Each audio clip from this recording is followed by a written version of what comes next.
Bonjour à tous les artistes en herbe confirmés et bienvenue dans mon atelier. Je suis Brunhilde Tranchant, enlumineur de France, et aujourd'hui je vais vous parler des couleurs anglo-saxonnes. Quelles sont les couleurs qui composent la palette anglo-saxonne et comment était-elle utilisée? C'est ce que je vous explique aujourd'hui. L'enluminure anglo-saxonne étant un hybride entre les styles insulaire, carolingien et roman, il est difficile pour moi de partir d'une palette que je vous ai déjà présentée pour vous en montrer l'évolution. Je partirai cependant de la palette insulaire afin de rester cohérente, au moins géographiquement. Souvenez-vous-en, elle se composait de blanc de plomb, jaune de plomb ou jaune d'arsenic, rouge de plomb, rouge d'arsenic, rouge de fer, rouge brun et violacé obtenu à partir de plantes, vert de cuivre et vert obtenu à partir du broyage de pierre, de bleu indigo et de noir de fumée. Eh bien, la palette anglo-saxonne est légèrement plus fournie que l'insulaire, du fait des apports des techniques venant du continent durant l'époque carolingienne et romane.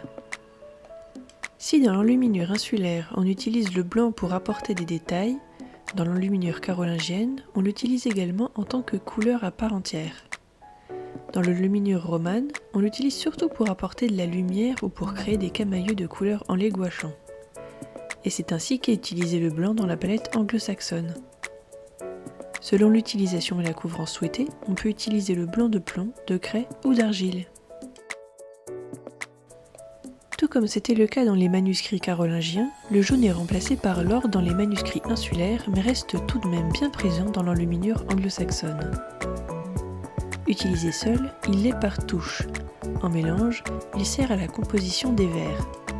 Comme dans l'enluminure romane, il est souvent utilisé en mélange ou transparence pour la carnation. On peut citer les pigments tels que l'or piment et l'ocre jaune. Comme dans l'enluminure carolingienne et romane, le rouge est également bien plus présent dans l'enluminure anglo-saxonne. Il est d'ailleurs l'une des trois couleurs dominantes avec le vert et le bleu. Ces couleurs sont variées, allant du orange au violacé en passant par le pourpre, sans compter sur toutes les nuances des couleurs gouachées. On utilise les pigments tels que le minium, la garance, le vermillon et le folium. Le vert est l'une des trois couleurs dominantes de l'enluminure anglo-saxonne avec le bleu et le rouge. Si le vert de gris reste présent, les verts composés se font bonne place et sont constitués de mélanges avec du jaune, comme l'or piment ou l'ocre, et du bleu, comme l'azurite ou le lapis lazuli. Tout comme dans l'enluminure romane et la fin de l'enluminure carolingienne, le bleu est l'une des couleurs dominantes de l'enluminure anglo-saxonne avec le rouge et le vert. Utilisé à la fois pour tracer les lettres capitales et pour les miniatures, ces nuances sont nombreuses. Les bleus les plus vifs sont composés d'azurite ou de lapis lazuli, utilisés purs ou gouachés. L'indigo reste bien entendu présent. Si le noir est utilisé dans les manuscrits anglo-saxons, il est cependant plus discret que ce qui se faisait dans l'enluminure de la même époque sur le continent. Il sert à cerner les formes, mais aussi à créer du contraste dans les contreformes pour faire ressortir les couleurs. Le noir le plus répandu est le noir de fumée, obtenu à partir de la combustion d'éléments organiques tels que le bois, mais il pouvait également l'être en mélangeant toutes les couleurs de la palette. Dans l'enluminure anglo-saxonne, les couleurs sont la plupart du temps posées en aplat et transparence, qu'elles soient gouachées ou non. Si le fait de gouacher les couleurs permet de jouer avec les teintes, les aplats permettent d'obtenir des couleurs plus vibrantes et les transparences de jouer avec les ombres et les lumières. Voilà donc ce qu'il faut retenir de la palette de couleurs anglo-saxonne.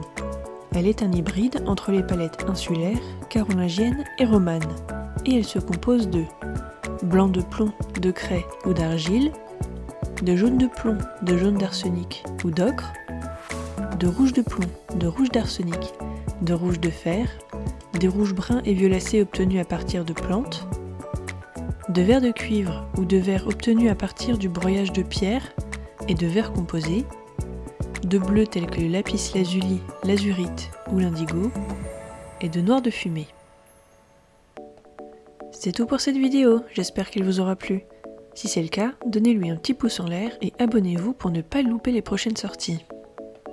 Et avant de partir, dites-moi donc ce que vous pensez de cette palette de couleurs. Appréciez-vous sa riche polychromie et ses teintes vives ? Sur ce, je vous dis à très bientôt.